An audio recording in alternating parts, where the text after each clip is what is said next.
നമസ്കാരം. പ്രധാന വാർത്തകളിലേക്ക്. News 18 big exclusive.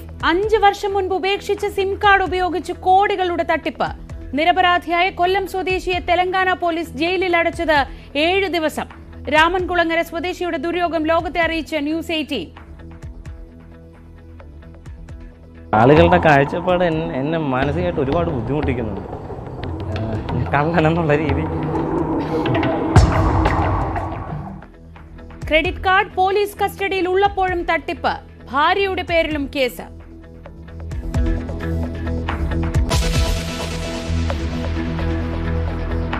മുനമ്പത്ത് ലത്തീൻ സഭ സംഘടിപ്പിക്കുന്ന 27 കിലോമീറ്റർ മനുഷ്യച്ചങ്ങല അല്പസമയത്തിനകം. നേതൃത്വം നൽകാൻ വരാപ്പുഴ കോട്ടപ്പുറം ബിഷപ്പുമാർ. സമരം 86-ാം ദിവസം.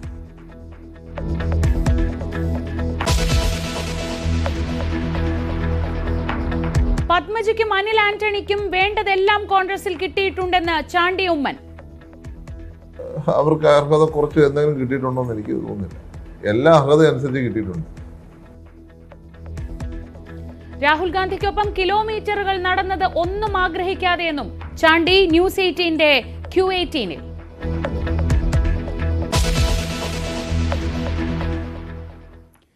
എറണാകുളം ചാലക്കലിൽ മെഡിക്കൽ വിദ്യാർത്ഥിനി ഹോസ്റ്റൽ കെട്ടിടത്തിൽ നിന്ന് വീണു മരിച്ചു. ഫോൺ ചെയ്യുമ്പോൾ വീണത് 7-ാം നിലയിലെ കൈവരിയിൽ നിന്ന്. മരിച്ചത് 2-ാം വർഷ വിദ്യാർത്ഥിനി ഫാത്തിമത്ത് ഷഹാന.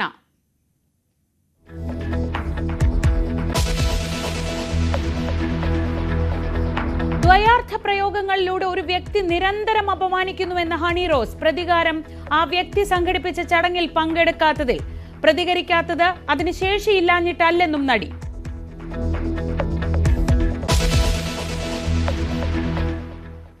നിലമ്പൂർ ഉൾവനത്തിൽ ആദിവാസി യുവാവിനെ കാട്ടാന ചവിട്ടിക്കൊന്നു. സംഭവം പുറത്തറിയാൻ വൈകി. സഹോദരൻ യുവാവിനെ തോളിൽ ചുമന്നത് 1.5 കിലോമീറ്റർ. PV അൻവർ നടത്തിയ പ്രതിഷേധ സമരം സംഘർഷത്തിൽ കലാശിച്ചു. DFO ഓഫീസിന്റെ പൂട്ട് പൊളിച്ചു.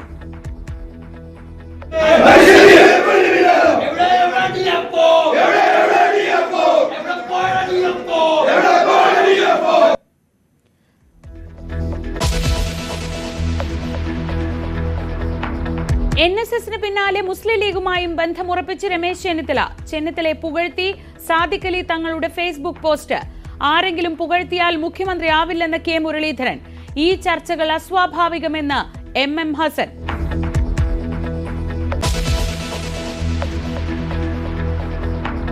തിരുവനന്തപുരം കോർപ്പറേഷൻ പിടിക്കാൻ BJPയുടെ സർജിക്കൽ സ്ട്രൈക്ക്. മേയർ സ്ഥാനത്തേക്ക് V മുരളീധരനെ ഉയർത്തിക്കാട്ടും. തന്ത്രമൊരുക്കുന്നത് കേന്ദ്ര നേതൃത്വം നേരിട്ട്. തലസ്ഥാന നഗരത്തിൽ പ്രവർത്തനം സജീവമാക്കി മുൻ കേന്ദ്രമന്ത്രി. News 18 exclusive.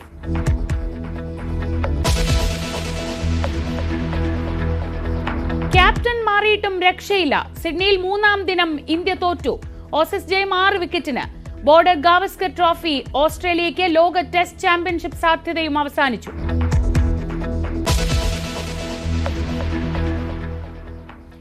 ഏറെ നാൾ ഉപയോഗിച്ച മൊബൈൽ സിം കാർഡ് അലക്ഷ്യമായി ഉപേക്ഷിച്ചു.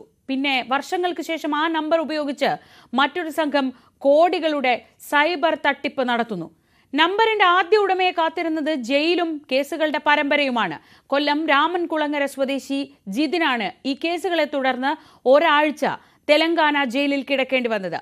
ജിതിന്റെ ഭാര്യയുടെ പേരിലും കേസുണ്ട്. എപ്പോൾ വേണമെങ്കിലും വീണ്ടും അറസ്റ്റ് ചെയ്യപ്പെടാമെന്ന ഭയത്തിലാണ് ഈ കുടുംബം. News 18 exclusive. ഇത് എൻ്റെ ജീവിതത്തിൽ ഞാൻ ഒരു വ്യക്തിയുടെയായിരുന്നു.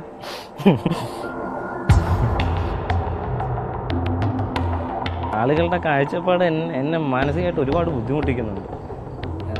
കള്ളനെന്നുള്ള രീതി.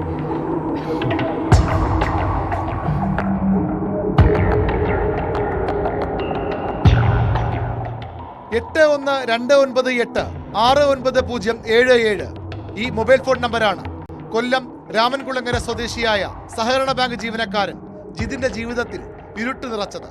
2015 എടുത്ത് 2019 ഉപേക്ഷിച്ച ഒരു നമ്പർ. നമ്പർ കാണിച്ചു. അതിന് ആ നമ്പറിനെ കുറിച്ച് എനിക്ക് ഒരു ഓർമ്മയില്ലായിരുന്നു. കാര്യം വർഷങ്ങൾക്ക് മുമ്പ് വേണ്ടാന്ന് വെച്ച സിമ്മാണെന്നുള്ളതൊക്കെ പിന്നീടാണ് എനിക്ക് മനസ്സിലാവുന്നത്.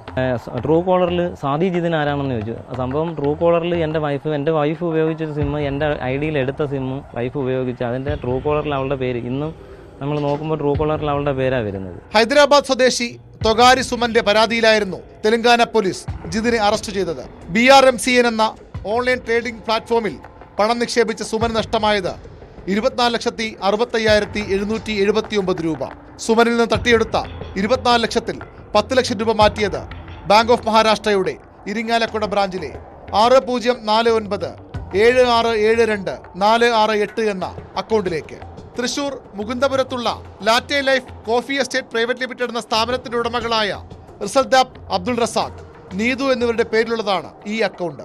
അക്കൗണ്ടിനൊപ്പം ബാങ്കിൽ നൽകിയ മെയിൽ ഐഡിയുമായി ബന്ധിപ്പിച്ചിട്ടുള്ളതാണ് ജിതിന്റെ പഴയ നമ്പറായ 8129690077. ഇതാണ് ജിതിനെ കേസുമായി ബന്ധിപ്പിച്ചതെന്നാണ് കരുതുന്നത്. എന്നാൽ ഇപ്പോൾ ഈ നമ്പർ മറ്റൊരാളുടെ പേരിലാണെന്ന് ജിതിൻ പറയുന്നു. ഈ നമ്പർ 17/7 വേറൊരാൾക്ക്, തൃശ്ശൂരുള്ള ഒരാൾക്ക് ഇഷ്യൂ ചെയ്തതായിട്ടാണ് നമ്മൾ സൈബർ സ്റ്റേഷനിൽ അന്വേഷിച്ചപ്പോൾ അറിയാൻ കഴിഞ്ഞത്. റിസൽദാബ് അബ്ദുൾ റസാഖും നീതുവുമാണ് കേസിലെ ആദ്യ 2 പ്രതികൾ. 3-ാം പ്രതി ജിതിനും 4-ാം പ്രതി ജിതിന്റെ ഭാര്യ സോദിയും. എന്നാൽ ആദ്യ 2 പ്രതികളുമായി ഒരു ബന്ധവുമില്ലെന്ന് ജിതിൻ പറയുന്നു. അവരെ ആരെയും അറിഞ്ഞൂടാ. എനിക്ക് ആകെപ്പാടെ അറിയാവുന്ന സ്വാതി ജിതൻ എന്ന് പറയുന്നത് എൻ്റെ വൈഫ്. അത് ട്രൂ കോളറിൽ വന്നതാണെന്ന് ഒരു ബന്ധവുമില്ല, യാതൊരുവിധ ബന്ധവുമില്ല. തെലങ്കാനയിലെ 5 കേസുകൾക്ക് പുറമെ എറണാകുളം, ബംഗളൂരു, പൂനെ, കൊലാപ്പൂർ, സിലിഗുരി, ഉത്തർപ്രദേശ്, മഹാരാഷ്ട്ര, പഞ്ചാബ് തുടങ്ങി രാജ്യത്തിന്റെ വിവിധ ഭാഗങ്ങളിലായി 35 കേസുകളാണ് ഉള്ളത്. ജിതിൻ കുറ്റം സമ്മതിച്ചെന്നാണ് റിമാൻഡ് റിപ്പോർട്ടിൽ പോലീസിന്റെ അവകാശവാദം. എന്നാൽ ബാങ്ക് അക്കൗണ്ടോ ഫോൺ കോൾ വിശദാംശങ്ങളോ പോലീസ് പരിശോധിച്ചിട്ടില്ല. മൊബൈൽ നമ്പറിന്റെ ഇപ്പോഴത്തെ ഉടമയിലേക്ക് അന്വേഷണം എത്താത്തതിലും ദുരൂഹതയുണ്ട്. മൊബൈൽ ഫോൺ നമ്പർ അടിക്കടി മാറ്റുകയും ഉപയോഗിച്ചിരുന്നവ ഉടമസ്ഥാവകാശം മാറ്റാതെ ഉപേക്ഷിക്കുകയും ചെയ്യുന്നവരുണ്ട്. ഫ്രീ സിം കിട്ടുമ്പോൾ കുറച്ചുനാൾ ഉപയോഗിച്ച ശേഷം വലിച്ചെറിയുന്നവരുമുണ്ട്. അവർക്കൊക്കെ ഒരു പാഠമാകണം ജിതിൻ എന്ന ചെറുപ്പക്കാരന്റെ അവസ്ഥ. ഒപ്പം ഒരു തെറ്റും ചെയ്യാതെ വേട്ടയാടപ്പെടുന്ന ജിതിനും കുടുംബത്തിനും നീതിയും ഉറപ്പാകണം. VV അരുൺ, ന്യൂസ് 18, കൊല്ലം. സൈബർ തട്ടിപ്പ് കേസിൽ പ്രതിയാക്കപ്പെട്ട ജിതിന് നേരിടേണ്ടി വന്നത് അതിക്രൂരമായ മനുഷ്യാവകാശ ലംഘനമാണ്. തട്ടിക്കൊണ്ടുപോകലിന് സമാനമായിട്ടാണ് ജിതിനെ തെലങ്കാന പോലീസ് കേരളത്തിൽ നിന്ന് കൊണ്ടുപോയത്. അതിനു മുൻപ് 2 ദിവസം ആരെയും അറിയിക്കാതെ കൊല്ലത്തെ ഒരു ഹോട്ടലിൽ ബന്ദിയാക്കി. നിയമസഹായം പോലും നിഷേധിച്ച് ജയിലിൽ അടച്ചു. പോലീസ് ഭീകരതയുടെ നടുക്കുന്ന ഓർമ്മകളിലാണ് ഈ കുടുംബം ഇപ്പോഴും. ഈ മാസം 14-നായിരുന്നു ജിതിനെ തേടി ഒരു സംഘം വീട്ടിലെത്തിയത്. തെലങ്കാന പോലീസ് എന്ന് പരിചയപ്പെടുത്തി. 14-ാം തീയതി സംഭവിച്ചത് ഒരു സിനിമാ കഥ അല്ലെങ്കിൽ ഒരു സ്വപ്നത്തിൽ നിന്ന് എണീറ്റ് വന്നാണൊക്കെ പറയാൻ പറ്റും. കാര്യം അവർ വന്നു, ഒരു ഐഡി കാണിച്ച് തെലങ്കാന പോലീസിൽ നിന്നാണെന്ന് പറഞ്ഞു. ഇന്നണക്കൊരു ഇൻവെസ്റ്റിഗേഷനാണെന്ന് പറഞ്ഞതിൻ്റെ അടിസ്ഥാനത്തിൽ ഞാൻ അവരുടെ അടുത്ത് കയറിയിരിക്കാൻ പറഞ്ഞു. അവർ ഹിന്ദിയിലാണ് സംസാരിച്ചത്. കയറി ഇരുന്നപ്പോൾ തന്നെ അവരെൻ്റെ അടുത്ത് ഫോൺ എടുക്കാൻ പറഞ്ഞ് അമ്മയെ കൊണ്ട് ഞാൻ അകത്ത് കയറാൻ സമ്മതിച്ചില്ല. എൻ്റെ പേഴ്സും ഫോണും എല്ലാം അവരെടുത്ത് ലോക്ക് അഴിപ്പിച്ച് അവരതിനകത്തുള്ള ഡീറ്റെയിലുകൾ നോക്കുന്നുണ്ടായിരുന്നു. അത് എന്താണെന്നുള്ളത് അറിഞ്ഞൂടെ. വന്നപ്പോഴേ ചോദിച്ചത് ജിതിൻ ശ്രീകുമാർ, ഇന്നണക്കൊരു അഡ്രസ്സ്, ഇത് നിങ്ങളുടെ ആണോ എന്ന് ചോദിച്ചു. എന്താണ് സംഭവിക്കുന്നതെന്ന് മനസ്സിലാകാതെ ജിതിന്റെ അമ്മ അലറിക്കരഞ്ഞു. മജിസ്ട്രേറ്റിന് മുന്നിൽ ഹാജരാക്കിയ ശേഷം തെലങ്കാനയിലേക്ക് കൊണ്ടുപോകുന്നുവെന്ന് ആദ്യം പറഞ്ഞു. എന്നാൽ ആരെയും അറിയിക്കാതെ 2 ദിവസത്തോളം കൊല്ലത്ത് തുടർന്നു. കസ്റ്റഡിയിലെടുത്ത് 3-ാം ദിവസം തെലങ്കാനയിലേക്ക് കൊണ്ടുപോയി. ജിതിന്റെ ഭാര്യ സഹോദരൻ ദീപക് പിന്നാലെ തെലങ്കാനയിലെത്തി. അവിടെ നടന്ന സംഭവങ്ങൾ ദീപക് പറയും. നമ്മൾ ഏർപ്പാടാക്കിയ വക്കീലിനെ കണ്ട്. അപ്പോൾ വക്കീലിനെ കണ്ട വക്കീൽ പറഞ്ഞത് രാത്രി ജാമ്യം എടുക്കാൻ പറ്റിയ, പക്ഷേ അവർ ഡിലേ ചെയ്ത് കറക്റ്റായിട്ടുള്ള ലൊക്കേഷൻ വക്കീലിന് പറഞ്ഞു കൊടുത്തില്ല. വക്കീലിനെ മാക്സിമം താമസിപ്പിക്കാൻ നോക്കി. പിന്നെ പിറ്റേ ദിവസം വക്കീൽ അടുത്ത ജാമ്യം സെറ്റ് ചെയ്ത് വന്നപ്പോഴത്തേക്ക് പിന്നെയും പോലീസുകാർ വീണ്ടും കേസ് ആ സർക്കിളിൽ തന്നെയുള്ള ഈ സെയിം അക്കൗണ്ടിലോട്ട് ട്രാൻസാക്ഷൻ ഫ്രോഡ് നടന്നിട്ടുണ്ട് ഒത്തിരി. അതിൽ വീണ്ടും ഒരു കേസ് പുള്ളിക്കാരൻ്റെ തലയിൽ വെച്ച് പിന്നെയും ബെയിൽ ഡിലേ ആക്കി. അന്വേഷണത്തിന്റെ ഭാഗമായി ജിതിനിൽ നിന്ന് പിടിച്ചെടുത്ത ക്രെഡിറ്റ് കാർഡും തിരിച്ചറിയൽ രേഖകളും ഇപ്പോഴും തെലങ്കാന പോലീസിന്റെ കസ്റ്റഡിയിലാണ്. പക്ഷേ ഇതേ ക്രെഡിറ്റ് കാർഡ് ഉപയോഗിച്ച് ഇന്നലെ കൊച്ചിയിൽ നടന്നത് 4600 രൂപയുടെ പർച്ചേസ്. അനധികൃതമായി കസ്റ്റഡിയിൽ വെച്ചതിനും ചെയ്യാത്ത കുറ്റത്തിന് ജയിലിലടച്ചതിനും തെലങ്കാന പോലീസിനെതിരെ ജിതിന്റെ കുടുംബം നിയമ നടപടി തുടങ്ങിക്കഴിഞ്ഞു. ഒപ്പം യഥാർത്ഥ പ്രതികളെ പിടികൂടണമെന്നാവശ്യപ്പെട്ട് കേരള പോലീസിലും പരാതി നൽകി. VV അരുൺ, ന്യൂസ് 18, കൊല്ലം. ഇനി മുനമ്പത്തേക്കാണ്. മുനമ്പം ജനത നടത്തുന്ന റിലേ നിരാഹാര സമരം തുടരുകയാണ്. പ്രതിഷേധം കടുപ്പിക്കുന്നതിന്റെ ഭാഗമായി അല്പസമയത്തിനകം മനുഷ്യച്ചങ്ങല തീർക്കും. വരാപ്പുഴ അതിരൂപതയുടെയും കോട്ടപ്പുറം രൂപതയുടെയും നേതൃത്വത്തിലാണ് മനുഷ്യച്ചങ്ങല തീർക്കുന്നത്. വിവരങ്ങളുമായി ആജ്ഞ രവീന്ദ്രൻ മുനമ്പത്ത് നിന്ന്. മുനമ്പത്തെ റിലേ നിരാഹാര സമരം 86-ാം ദിനത്തിലേക്ക് കടക്കുന്ന സാഹചര്യത്തിലാണ് ഇന്നിപ്പോൾ വരാപ്പുഴ, അങ്കമാലി, എറണാകുളം അങ്കമാലി അതിരൂപതകളുടെ ഒക്കെ നേതൃത്വത്തിൽ വലിയ രീതിയിലുള്ള ഒരു മനുഷ്യച്ചങ്ങല സമരത്തിലേക്ക് കാര്യങ്ങൾ പോകുന്നത്. 25,000-ഓളം പേരാണ് ഇന്ന് അല്പസമയത്തിനകം ആരംഭിക്കുന്ന മനുഷ്യച്ചങ്ങലയിൽ അണിനിരക്കുക. 27 കിലോമീറ്റർ നീളുന്നതായിരിക്കും മനുഷ്യച്ചങ്ങല എന്നാണ് പ്രതീക്ഷിക്കുന്നത്. കഴിഞ്ഞ ദിവസം മുനമ്പത്തെ ജുഡീഷ്യൽ കമ്മീഷനായ justice C N Ramachandran Nair മുനമ്പത്തെത്തി അവിടെ നിന്നുള്ള ആളുകളിൽ നിന്ന് കാര്യങ്ങൾ നേരിട്ട് ചോദിച്ചറിഞ്ഞിരുന്നു. ഇനി വഖഫ് ബോർഡിൻ്റെ കൂടി വിശദീകരണം കേട്ട ശേഷമായിരിക്കും ഇക്കാര്യത്തിൽ ഹിയറിംഗ് ആരംഭിക്കുക എന്നാണ് അദ്ദേഹം പറഞ്ഞത്. അതിനു തൊട്ടു പിന്നാലെയാണ് ഇതുവരെ നിരാഹാര സമരം നിരാഹാര പന്തലിൽ ഒരുങ്ങിയെങ്കിൽ ആണ് നടന്നിരുന്നതെങ്കിൽ ഇന്നിപ്പോൾ അത് പുറത്തേക്കിറങ്ങി ഒരു മനുഷ്യച്ചങ്ങല, പ്രതിഷേധത്തിൻ്റെ മനുഷ്യച്ചങ്ങല ലത്തീൻ സഭയുടെ നേതൃത്വത്തിൽ രൂപപ്പെടുകയാണ്.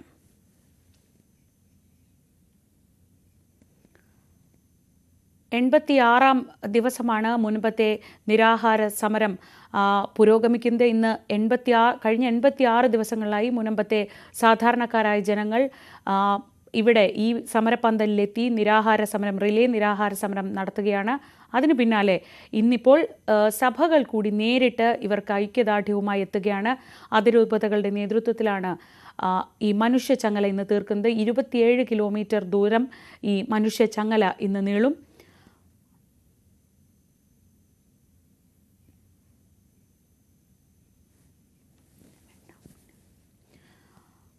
ആജ്ഞയിലേക്ക് തിരികെ എത്താം. മറ്റ് വാർത്തകൾ കൂടി നോക്കാം. മുൻപത്തെ റിലേ നിരാഹാര സമരത്തിന് ശേഷമുള്ള മനുഷ്യച്ചങ്ങല അല്പസമയത്തിനകം തന്നെ ആരംഭിക്കും. മറ്റൊരു വാർത്തയിലേക്ക്. ദ്വയാർത്ഥ പ്രയോഗം നടത്തി പരിഹസിക്കുന്ന പ്രമുഖന് മുന്നറിയിപ്പുമായി നടി ഹണി റോസ്. ഫേസ്ബുക്കിലൂടെയാണ് നടി പ്രമുഖ വ്യവസായിക്കെതിരെ തുറന്നടിച്ചത്. ഒരു ഉദ്ഘാടന ചടങ്ങിൽ പങ്കെടുത്തപ്പോൾ ദ്വയാർത്ഥ പ്രയോഗം കൊണ്ട് അപമാനിച്ചു. പിന്നീട് ആ വ്യക്തിയുടെ ഒരു സ്ഥാപനത്തിന്റെ ഒരു ചടങ്ങിലും പങ്കെടുക്കില്ലെന്ന് തീരുമാനിച്ചു. ചടങ്ങിൽ പങ്കെടുക്കാൻ വിസമ്മതം പ്രകടിപ്പിച്ചതോടെ സമൂഹ മാധ്യമങ്ങളിൽ ഇയാൾ തന്നെ മനഃപൂർവ്വം അപമാനിക്കുകയാണ്. സ്ത്രീത്വത്തെ അപമാനിക്കുന്ന കമന്റുകൾ ഈ വ്യക്തി പറയുകയാണെന്നും ഹണി റോസ് തുറന്നടിച്ചു. മാനസിക വൈകൃതമുള്ളവരെ പുച്ഛത്തോടെ അവഗണിക്കുകയാണ് പതിവ്. എന്നാൽ ഈ വിഷയത്തിൽ നിയമപരമായി മുന്നോട്ടു പോകാനാണ് തീരുമാനിച്ചിട്ടുള്ളതെന്ന് ഹണി റോസ് പറഞ്ഞു. UDF ജയിച്ചാൽ മുഖ്യമന്ത്രി ആരാവണമെന്നതിൽ പലതരത്തിലുള്ള വാർത്തകൾ പ്രചരിക്കുന്നതിനിടെ മുസ്ലിം ലീഗുമായുള്ള ബന്ധവും ദൃഢമാക്കുകയാണ് രമേശ് ചെന്നിത്തല. ലീഗ് നിയന്ത്രിത സംഘടനയുടെ പരിപാടിയിൽ പങ്കെടുത്തതിന് പിന്നാലെ പാണക്കാട് സാദിഖ് അലി തങ്ങൾ ചെന്നിത്തലയെ പുകഴ്ത്തി ഫേസ്ബുക്കിൽ കുറിപ്പിട്ടു. NSSന് പിന്നാലെ മുസ്ലിം ലീഗുമായും ബന്ധം ദൃഢമാക്കുകയാണ് രമേശ് ചെന്നിത്തല. NSSനെ പോലെയല്ല, അത് വെളിപ്പെടുത്താൻ ലീഗ് തയ്യാറാവുന്നു എന്നത് പ്രധാനമാണ്. പട്ടിക്കാട് ജാമിയ സമ്മേളനത്തിൽ രമേശ് ചെന്നിത്തലയെ ക്ഷണിച്ചതിനു പിന്നാലെയാണ് രമേശിന്റെ പ്രസംഗത്തെ പുകഴ്ത്തിയുള്ള സമൂഹ മാധ്യമ കുറിപ്പ്. അതും ലീഗ് സംസ്ഥാന അധ്യക്ഷൻ സാദിഖ് അലി തങ്ങളുടേത്. ആരെങ്കിലും പുകഴ്ത്തിയാൽ മുഖ്യമന്ത്രിയാവില്ലെന്നും അതിന് കോൺഗ്രസിൽ ചില ചിട്ടവട്ടങ്ങളുണ്ടെന്നുമായിരുന്നു കെ മുരളീധരന്റെ മുനവച്ച വാക്കുകൾ. എല്ലാവരും പുകഴ്ത്താറൊക്കെയുണ്ട്, ആരും എഴുത്താറൊന്നുമില്ല. അതുകൊണ്ട് ആരെങ്കിലും പുകഴ്ത്തിയാൽ മുഖ്യമന്ത്രിയാവില്ല. അതിന് കോൺഗ്രസിന് ചില ചിട്ടവട്ടങ്ങളൊക്കെയുണ്ട്. കോൺഗ്രസ് നിയമസഭാ കക്ഷിയുടെ ഭൂരിപക്ഷം നോക്കണം, ഡൽഹിയുടെ അഭിപ്രായം അറിയണം. അപ്പോൾ ആ തീരുമാനം ഞാൻ പറഞ്ഞില്ല, മല്ലികാർജ്ജുൻ ഖാർഗെയും രാഹുൽ ഗാന്ധി ഉള്ളപ്പോൾ ഇത് ഇവിടെ വെറുതെ ചർച്ച ചെയ്യേണ്ട ഒരാവശ്യമില്ല. മുഖ്യമന്ത്രി സ്ഥാനാർത്ഥിയെക്കുറിച്ച് ഈ ഘട്ടത്തിൽ ചർച്ച വരുന്നത് അസ്വാഭാവികമെന്ന് UDF കൺവീനർ MM ഹസൻ. മുന്നണിയെ നയിക്കുന്ന പാർട്ടി, മുന്നണിയുടെ ഭൂരിപക്ഷം കിട്ടിക്കഴിഞ്ഞാൽ ഞങ്ങൾ വളരെ വളരെ പ്രഗത്ഭനായിട്ടുള്ള ജനം സമ്മതനായ ഒരു മുഖ്യമന്ത്രിയെ ഞങ്ങളുടെ പാർലമെന്ററി ബോർഡ് ഹൈക്കമാൻഡ് ഞങ്ങൾക്ക് തരും. എന്നാൽ ഈ യോഗ്യത തനിക്കാണെന്ന് തെളിയിക്കാനുള്ള നീക്കങ്ങളാണോ VD സതീശനും രമേശ് ചെന്നിത്തലയും നടത്തുന്നതെന്ന സംശയമാണ് സമകാലിക സംഭവങ്ങൾ ഉയർത്തുന്നത്. Political desk, news 18. UDF മുന്നണി വിപുലീകരണം ചർച്ച ചെയ്യേണ്ട സമയമാണിതെന്ന് കെ മുരളീധരൻ. ആരുടെ മുന്നിലും വാതിൽ കൊട്ടിയടക്കരുതെന്നും മുരളീധരൻ പറഞ്ഞു. മുന്നണി വിട്ടവരൊക്കെ തിരിച്ചു വരണമെന്ന് ആദ്യം പറഞ്ഞ ആൾ ഞാനാ. UDF വിട്ടുപോയ എല്ലാ കക്ഷികളും തിരിച്ചു വരണം എന്നുള്ള അഭിപ്രായമാണ് എനിക്ക് തുടക്കം തൊട്ടുണ്ടായിരുന്നത്. അത് ഇപ്പോൾ സ്വാഭാവികമായിട്ടും ചർച്ച ചെയ്യേണ്ട സമയം ഇത് തന്നെയാണ്. ലോക്കൽ ബോഡി ഇലക്ഷൻ വരുന്നു, അസംബ്ലി ഇലക്ഷൻ വരുന്നു. അപ്പോൾ അസംബ്ലി ഇലക്ഷനിലെ മുന്നണി വികസനം എന്നുള്ളത് നേരത്തെ നടക്കുകയാണെങ്കിൽ അതിന് പഞ്ചായത്ത് ഇലക്ഷൻ ഒരു പ്രധാന ഘടകമാണ്. കാര്യം ഇത് പാർട്ടി പ്രവർത്തകരുടെ ഇലക്ഷനല്ലേ. അപ്പോൾ പാർട്ടി പ്രവർത്തകരുടെ ഇലക്ഷന് അവർക്ക് മെച്ചമുണ്ടാവണം. പാർട്ടി പ്രവർത്തകർക്ക് മെച്ചമുണ്ടാവണമെങ്കിൽ മുന്നണി വിപുലീകരണം അതിനു മുമ്പ് നടക്കണം. തിരുവനന്തപുരം നഗരഭരണം പിടിക്കാൻ ബിജെപിയുടെ സർജിക്കൽ സ്ട്രൈക്ക്. മേയർ സ്ഥാനത്തേക്ക് മുൻ കേന്ദ്രമന്ത്രി വി മുരളീധരനെ ഉയർത്തിക്കാട്ടി മത്സരരംഗത്തേക്ക് ഇറങ്ങാൻ കേന്ദ്ര നേതൃത്വം നിർദ്ദേശം നൽകിയെന്നാണ് സൂചന. മുരളീധരൻ നഗരം കേന്ദ്രീകരിച്ച് പ്രവർത്തനവും തുടങ്ങിക്കഴിഞ്ഞു. ഈ പരീക്ഷണം ഫലം ചെയ്യുമോ എന്ന് കണ്ടെത്താൻ ലക്ഷങ്ങൾ മുടക്കി ഒരു സ്വകാര്യ ഏജൻസിയെ സർവേക്കും നിയോഗിച്ചു. News 18 exclusive. നിയമം വഴി നിയമസഭയിലേക്കും തൃശൂരിലൂടെ ലോക്സഭയിലേക്കും എത്തിയ ബിജെപിയുടെ അടുത്ത ലക്ഷ്യം തലസ്ഥാന നഗരഭരണമാണ്. നഗരം പിടിക്കാൻ കഴിഞ്ഞാൽ നിയമസഭയിലേക്ക് ഇവിടെ നിന്ന് തന്നെ ഒന്നിലേറെ സീറ്റുകൾ ഉറപ്പെന്നും അവർ വിശ്വസിക്കുന്നു. അതിനാലാണ് സംസ്ഥാനത്തെ ഏറ്റവും പ്രധാനപ്പെട്ട നേതാവിനെ മേയർ സ്ഥാനത്തേക്ക് ഉയർത്തിക്കാട്ടിയുള്ള നീക്കം. ഭരണമുറപ്പിച്ചാണ് കഴിഞ്ഞ തെരഞ്ഞെടുപ്പിൽ ബിജെപി തലസ്ഥാനത്തിറങ്ങിയത്. ശക്തമായ പോരാട്ടം നടത്തിയെങ്കിലും CPM-നെ മറികടക്കാനായില്ല. പക്ഷേ ഇത്തവണ രണ്ടും കൽപ്പിച്ചാണ് NDAയുടെ നീക്കം. മുൻ സംസ്ഥാന പ്രസിഡന്റ് കൂടിയായ മുരളീധരൻ നിയമസഭയിലേക്ക് മത്സരിച്ചത് കഴക്കൂട്ടത്താണ്. അവിടെ പാർട്ടിയുടെ സ്വാധീനം വർദ്ധിപ്പിക്കാൻ മുരളീധരന് കഴിഞ്ഞിട്ടുണ്ട്. മുരളി മേയർ സ്ഥാനാർത്ഥിയായാൽ കഴക്കൂട്ടം മേഖലയിൽ സീറ്റുകൾ വർദ്ധിപ്പിക്കാൻ കഴിയുമെന്നാണ് പ്രതീക്ഷ. വട്ടിയൂർക്കാവ്, നേമം നിയമസഭാ മണ്ഡലങ്ങളിലെ നഗരസഭാ വാർഡുകളിൽ BJPക്ക് മേൽക്കൈയുണ്ട്. കഴക്കൂട്ടത്തും പ്രകടനം മെച്ചപ്പെടുത്താനായാൽ ഭരണം ഉറപ്പെന്നാണ് കണക്കുകൂട്ടൽ. മുരളീധരനെ മേയർ സ്ഥാനാർത്ഥിയാക്കുന്നതിനോട് സംസ്ഥാന നേതൃത്വത്തിനും ജില്ലാ BJPക്കും യോജിപ്പാണ്. കർണാടകത്തിലും മഹാരാഷ്ട്രയിലും ഇലക്ഷൻ റിസർച്ച് പ്രവർത്തനങ്ങളിൽ മികവ് തെളിയിച്ച ഏജൻസിയാണ് തലസ്ഥാനത്തും BJPക്ക് വേണ്ടി സർവേ തുടങ്ങിയത്. വി മുരളീധരന്റെ സാന്നിധ്യം എത്ര കണ്ട് ഗുണം ചെയ്യുമെന്നാണ് പരിശോധിക്കുന്നത്. ഒപ്പം BJPയുടെ തെരഞ്ഞെടുപ്പ് തന്ത്രങ്ങളും ഇവർ മെനയും. കഴിഞ്ഞ തവണ പരാജയപ്പെട്ട വാർഡുകൾ പിടിച്ചെടുക്കാൻ പ്രത്യേക പദ്ധതിയും BJP ആരംഭിച്ചിട്ടുണ്ട്. മുരളീധരന് പുറമെ മറ്റു ചില സസ്പെൻസ് സ്ഥാനാർത്ഥികളെ കൂടി രംഗത്തിറക്കാനും ശ്രമം തുടരുകയാണ്. Dan Kurian, news 18 Thiruvananthapuram. അർഹിച്ചതെല്ലാം കിട്ടിയ ശേഷമാണ് പത്മജ വേണുഗോപാലും അനിൽ ആന്റണിയും കോൺഗ്രസ് വിട്ടതെന്ന് ചാണ്ടി ഉമ്മൻ. അവർക്കൊന്നും അർഹിക്കുന്നത് ഒരിക്കലും കിട്ടാതിരുന്നില്ല. രാഹുൽ ഗാന്ധിക്കൊപ്പം താൻ 4000 കിലോമീറ്ററോളം പദയാത്ര ചെയ്തത് ഒരു പദവി പോലും ചോദിക്കാതെയാണെന്നും ചാണ്ടി ഉമ്മൻ Q18-ൽ പറഞ്ഞു. കെ കരുണാകരന്റെ മകൾ BJPയിലേക്ക് എത്തുക, AK ആന്റണിയുടെ മകൻ BJPയിലേക്ക് എത്തുക, അങ്ങനെ അതുകൊണ്ട് തന്നെ ഉമ്മൻചാണ്ടിയുടെ മകനും ഈ വഴിയാണോ എന്നുള്ള ഒരു വിലയിരുത്തലൊക്കെ രാഷ്ട്രീയ നിരീക്ഷകരൊക്കെ നടത്തി. എനിക്കുള്ള ഏറ്റവും വലിയ കാര്യം എൻ്റെ പാർട്ടി തന്നത് രാഹുൽ ഗാന്ധിയോടൊപ്പം നടക്കാൻ അവസരം തന്നിട്ടുണ്ട്. എനിക്കൊരു പോസ്റ്റില്ല. ഞാൻ 4000 കിലോമീറ്റർ ഈ പാർട്ടിക്ക് വേണ്ടി നടന്നു. അതിനുശേഷം ഞാൻ പോസ്റ്റ് ആവശ്യപ്പെട്ടു? അപ്പോഴും ആവശ്യപ്പെട്ടില്ല.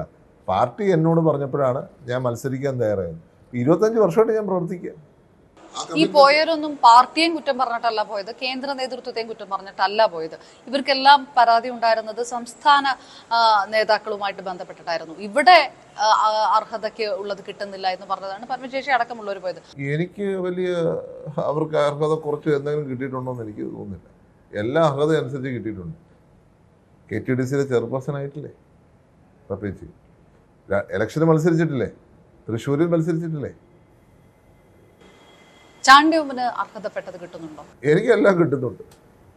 അറിയിക്കുന്നതിലേറെ കിട്ടിയിട്ടുണ്ട്. ഇപ്പോൾ അഭിമുഖത്തിന്റെ പൂർണ്ണരൂപം ഇന്ന് രാത്രി 9 മണിക്ക് കാണാം. നിലമ്പൂർ ഉൾക്കാട്ടിൽ കാട്ടാനയുടെ ആക്രമണത്തിൽ ആദിവാസി യുവാവ് കൊല്ലപ്പെട്ടു. കരുളായി മാഞ്ചേരി പൂച്ചപ്പാറ കോളനിയിലെ മണിയാണ് മരിച്ചത്. ഒപ്പമുണ്ടായിരുന്ന 5 വയസ്സുകാരൻ അത്ഭുതകരമായി രക്ഷപ്പെട്ടു. മണിയെ തോളിൽ ചുമന്നാണ് സഹോദരൻ സംഭവസ്ഥലത്ത് നിന്ന് പുറത്തെത്തിച്ചത്. ഇതിനിടെ വനം വകുപ്പ് അധികൃതർ എത്താൻ വൈകിയത് പ്രതിഷേധത്തിനിടയാക്കി. PV അൻവറിന്റെ നേതൃത്വത്തിൽ പ്രതിഷേധിച്ച DMK പ്രവർത്തകർ DFOയുടെ ഓഫീസിന്റെ പൂട്ട് തകർത്തു.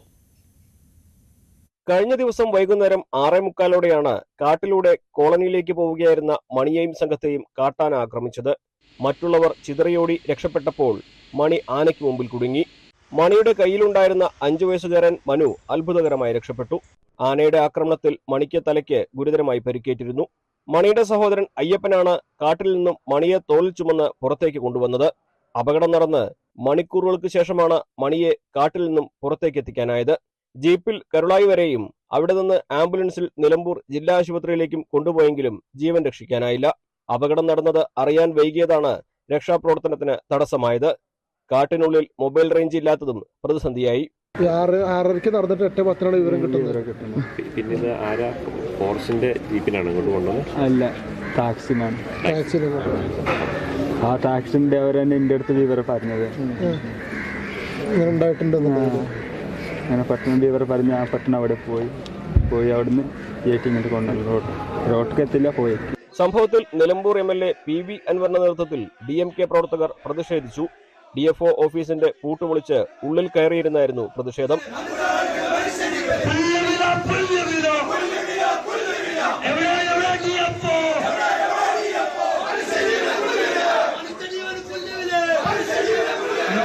മനുഷ്യന് സംരക്ഷണമില്ലാത്ത അവസ്ഥയാണെന്നും സർക്കാർ ഇടപെടുന്നില്ലെന്നും MLA.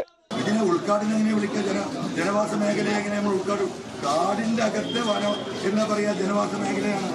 സ്വാഭാവികമായിട്ടും ആ റോഡിന് ഇരു കരകളിലുമുള്ള കാടുകൾ, അടിക്കാടുകൾ കാലാകാലം വെട്ടിക്കൊടുക്കുന്നതാണ്. പല ഘട്ടത്തിലും ഈ ആദിവാസികൾ വന്ന് പറഞ്ഞിട്ടുള്ള പരാതി അതാണ്. ഉൾക്കാട്ടിലായതുകൊണ്ട് അപകടം നടന്ന സ്ഥലത്തേക്ക് എത്തിച്ചേരാൻ ഏറെ സമയമെടുത്തെന്ന് നിലമ്പൂർ DFO പറഞ്ഞു. കുടുംബത്തിന് സഹായം നൽകും. ബഹുമാനപ്പെട്ട മന്ത്രി ഈ കുടുംബത്തെ ഏറ്റെടുക്കുവാൻ വനംവകുപ്പിനോട് നിർദ്ദേശം നൽകിയിരിക്കുകയാണ്. അതിൻ്റെ അടിസ്ഥാനത്തിൽ അദ്ദേഹത്തിൻ്റെ ഭാര്യയ്ക്ക് ഉടനെ തന്നെ താൽക്കാലിക ജോലി നൽകുവാൻ ബഹുമാനപ്പെട്ട മന്ത്രി ആവശ്യപ്പെട്ടിട്ടുണ്ട്. ഉടനെ തന്നെ അദ്ദേഹത്തിൻ്റെ കുടുംബത്തിന് താൽക്കാലിക ജോലി വനംവകുപ്പിലേക്ക് കൊണ്ടുവരുന്നു. വളരെ വിദൂരതയിൽ താമസിക്കുന്ന അവരെ താഴത്തേക്ക് കൊണ്ടുവന്ന് അവരെ കുട്ടികൾക്ക് വേണ്ടിയുള്ള ചികിത്സ, വിദ്യാഭ്യാസ സൗകര്യങ്ങൾ ഒരുക്കുവാനും വനംവകുപ്പിനോട് നിർദ്ദേശിച്ചിട്ടുണ്ട്. നിലമ്പൂർ ജില്ലാ ആശുപത്രിയിലായിരുന്നു മണിയുടെ പോസ്റ്റ്മോർട്ടം. ന്യൂസ് 18 മലപ്പുറം. വനനിയമ ഭേദഗതിയിൽ ആവശ്യമായ മാറ്റങ്ങൾ കൊണ്ടുവരുമെന്ന് മന്ത്രി AK ശശീന്ദ്രൻ. നിയമസഭാ സബ്ജക്ട് കമ്മിറ്റി പരിശോധന നടത്തും. ജനങ്ങൾക്ക് പ്രായോഗികമായ നിയമങ്ങൾ മാത്രമേ നടപ്പാക്കൂ എന്നും മന്ത്രി പറഞ്ഞു. ഈ മലപ്പുറം ജില്ലയിലെ നെടുങ്കയ മേഖലയിൽ ഒരു ആദിവാസി യുവാവാണ് കാട്ടാനയുടെ ആക്രമണം മൂലം കൊല്ലപ്പെട്ടത്. അത് ഉൾവനത്തിൽ നിന്നാണ് ഉണ്ടായത് എന്നത് പ്രത്യേകം നമ്മൾ ശ്രദ്ധിക്കേണ്ടതായിട്ടുണ്ട്. വനത്തിനകത്തെ ആക്രമണവും വനത്തിന് പുറത്തുള്ള ആക്രമണവും രണ്ട് തരത്തിലാണ്. എന്നിരുന്നാലും ഈ കൊല്ലപ്പെട്ടത് ഒരു ആദിവാസി യുവാവാണ് എന്നുള്ളത് കൊണ്ട് തന്നെ ആ ആദിവാസി യുവാവിന് സാമ്പത്തിക സഹായം ഉൾപ്പെടെയുള്ള ആനുകൂല്യം നൽകുന്നതിന് വേണ്ടിയുള്ള നിർദ്ദേശങ്ങൾ നൽകിയിട്ടുണ്ട്. ദൗർഭാഗ്യകരമായ സംഭവങ്ങളാണ് ഉണ്ടായിക്കൊണ്ടിരിക്കുന്നത്. പക്ഷേ വന്യജീവി ആക്രമണം മൂലമുള്ള കൊലപാതകങ്ങൾ മരണം വർദ്ധിച്ചുകൊണ്ടിരിക്കുന്നു എന്ന കണക്ക് വസ്തുതയുമായി ചേർന്ന് നിൽക്കുന്നതല്ല. എറണാകുളം ചാലക്കലിൽ മെഡിക്കൽ വിദ്യാർത്ഥി കെട്ടിടത്തിൽ നിന്ന് വീണ് മരിച്ചതിൽ വിശദീകരണവുമായി കോളേജ്. വിദ്യാർത്ഥിനി കൈവരിക്ക് മുകളിൽ ഇരുന്ന് ഫോൺ ചെയ്തപ്പോൾ അപ്രതീക്ഷിതമായി താഴെ വീഴുകയായിരുന്നുവെന്ന് Sreenarayana institute of medical science വാർത്താക്കുറിപ്പിൽ അറിയിച്ചു. ഇന്നലെ രാത്രിയാണ് 7ാം നിലയിലെ കോറിഡോറിൽ നിന്ന് വീണ് 2ാം വർഷ വിദ്യാർത്ഥിനിയായ ഫാത്തിമത്ത് ഷഹാന മരിച്ചത്. കലോത്സവം 2ാം ദിനം.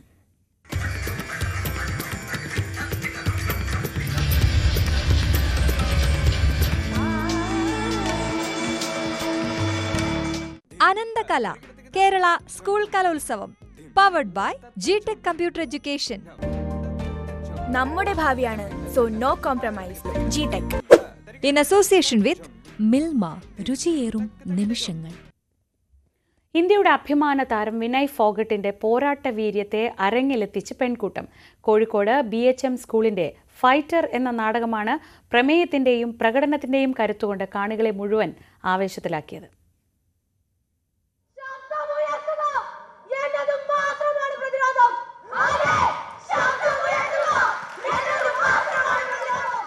ജീവിതത്തിലാദ്യമായി നാടകം കളിക്കുന്ന ഒരു സംഘം സബ് ജില്ലയിൽ നിന്ന് തുടങ്ങി സംസ്ഥാന തലത്തിൽ ടാഗോറിലെ വേദിയിലെത്തിയപ്പോൾ രാഗിമിനുക്കിയ ആ നാടകത്തിന് വല്ലാത്ത തിളക്കവും കരുത്തും.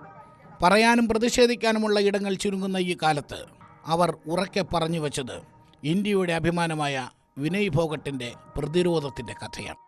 ബാല്യം മുതൽ നേരിടുന്ന അവഗണനകളെയൊക്കെ അതിജീവിച്ച് ലോക പോരാട്ട വേദിയുടെ തലപ്പൊക്കത്തിൽ നിൽക്കുമ്പോൾ 100 ഗ്രാമിന് മുന്നിൽ വീണുടയുന്ന സ്വപ്നങ്ങളുടെ കഥ.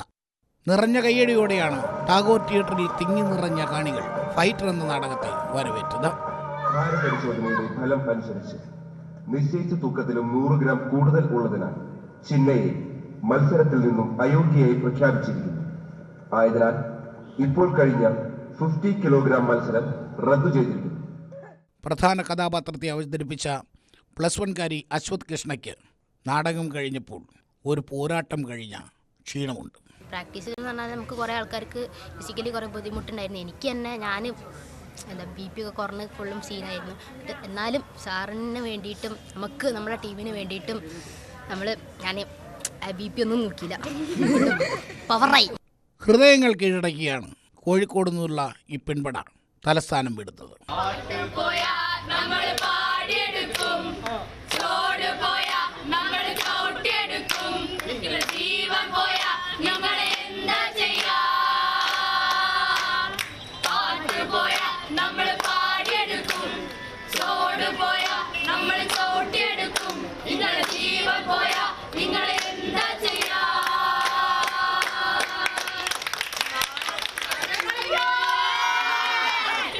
ക്യാമറമാൻ അരുൺ പാലോടിനൊപ്പം എസ് ലല്ലു, ന്യൂസ് 18. ഇനി പോയിന്റ് നില നോക്കാം. കണ്ണൂർ 1-ാം സ്ഥാനത്ത് 293 പോയിന്റുമായി ഇപ്പോൾ മുന്നിലാണ്. 290 പോയിന്റുമായി തൃശ്ശൂർ 2-ാം സ്ഥാനത്ത്. 290 പോയിന്റ് തന്നെയുണ്ട് കോഴിക്കോടിന്. ഇരുവരും 2-ാം സ്ഥാനത്ത് നിൽക്കുന്നു. പാലക്കാട് 288 പോയിന്റുമായി തൊട്ട് പിന്നിലുണ്ട്. എറണാകുളമാണ് 275 പോയിന്റുമായി അതിന് പിന്നിൽ.